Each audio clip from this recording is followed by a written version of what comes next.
La parole est à Monsieur Michel Vaspart pour le groupe Union pour un mouvement populaire. Vous avez la parole, mon cher collègue. Madame la Présidente, Mesdames, Messieurs les ministres, mes chers collègues, ma question s'adresse à Monsieur le Premier ministre ou s'adressait à Monsieur le Premier ministre. D'élection en élection, nous voyons bien que la montée quasi inexorable de l'abstention perturbe gravement notre système démocratique. Les causes sont multiples, tout comme les responsabilités d'ailleurs. Lorsque la mobilisation sincère et spontanée de tout un peuple en janvier répond à un désaveu du scrutin lors d'une élection partielle quelques jours après, nous ne pouvons qu'être inquiets. Les élections départementales risquent malheureusement de confirmer cette funeste dynamique. Difficile en effet de motiver les électeurs alors que tout semble fait pour les détourner de l'isoloir. C'est d'abord l'improvisation d'une réforme arbitraire, conçue dans la panique consécutive à la déroute des élections municipales, improvisée sur un coin de table à l'Élysée, en parfaite contradiction avec les déclarations des uns et des autres. Je veux parler de la loi du 7 janvier 2015 relative à la délimitation des régions, aux élections régionales et départementales et modifiant le calendrier électoral dont Bruno Retailleau avait si justement cerné les motivations. Monsieur le ministre, c'est une réforme que vous faites à l'envers, en ayant commencé par la carte plutôt que par les responsabilités et les compétences, et en oubliant pour le moment les financements. Les candidats font en ce moment leur campagne, alors que la loi sur les futures compétences des départements n'a pas terminé son parcours législatif, du jamais vu sous la Ve République. Votre réforme a conduit à un véritable charcutage électoral dont personne ne mesure les conséquences. Le nouveau mode de scrutin est ubuesque. 2 élus par territoire et l'on se retrouvera avec plus d'élus alors que la vertu de la réforme aurait dû être exactement le contraire. Vous nous annonciez la disparition des départements pour 2020.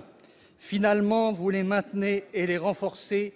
Où est la vision et qui peut comprendre? Et ce ne seront pas les élections régionales en décembre prochain, où en plus, les rigueurs de l'hiver se feront sentir dans beaucoup de départements, qui inciteront les électeurs à aller voter. Enfin, pas un jour ne passe sans que des pronostics désastreux pour la majorité gouvernementale lors du prochain scrutin ne viennent obscurcir votre horizon. Monsieur le ministre, ma question sera donc simple. Sans faire un quelconque procès d'intention, souhaitez-vous vraiment donner envie à l'électeur de se déplacer aux urnes à la fin du mois de mars et au mois de décembre prochain? Merci, mon cher collègue. Pour vous répondre, Monsieur Bernard Cazeneuve, ministre de l'Intérieur. Vous avez la parole, Monsieur le ministre. Oui, Monsieur le sénateur, merci pour votre question très équilibrée, absolument nuancée, dépourvue de tout esprit polémique et qui est de nature à donner envie aux Français d'aller voter. Je pense que pour créer les conditions d'une meilleure participation, il faut que 3 conditions soient réunies. D'abord que tous, dans un contexte de tension, d'affrontement, d'éloignement des Français de la chose politique et des scrutins, nous essayons, par des confrontations, par des débats de qualité élevée, de faire en sorte que les Français aient de nouveau envie de se rendre aux urnes. C'est une première condition. Elle engage tous les responsables politiques qui portent une parole publique. Cela dépend de chacune et chacun d'entre nous. Il y a une deuxième motivation pour les électeurs, c'est ce que nous faisons tous pour les inciter à aller voter.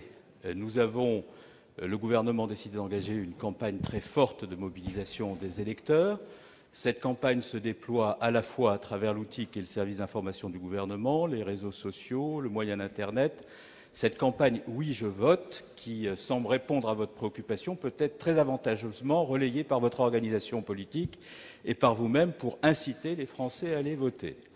Il y a une troisième condition pour que les Français aillent voter, c'est que les conditions d'inscription sur les listes électorales puissent être favorisées de telle sorte à ce qu'un maximum de Français votent et que ceux qui ne votent pas aujourd'hui parce qu'ils ont été amenés à déménager entre le moment où ils se sont inscrits et le moment du scrutin puissent le faire. Je vous invite donc à soutenir la proposition de loi, qui est d'ailleurs transpartisane, proposée par M. Warsmann et Mme Elisabeth Pochon, qui sera en discussion aussi au Sénat, pour faire en sorte qu'on puisse permettre l'inscription jusqu'au 30 septembre prochain des électeurs afin qu'ils puissent voter en 2015 et qu'on puisse, à l'horizon 2017, s'inscrire jusqu'à la dernière minute. Enfin, pour ce qui concerne la réforme des collectivités territoriales, moi je comprends parfaitement toutes les interrogations que vous formulez. Elles ont été d'ailleurs très présentes dans le débat qui a eu lieu au Sénat sur la réforme territoriale. Mais comme vous le savez, monsieur le sénateur, la réforme territoriale, elle a très souvent et très longtemps été annoncée. Elle n'a jamais été faite. Nous l'avons faite. Nous continuerons à la faire dans l'intérêt du pays. Merci, monsieur le ministre.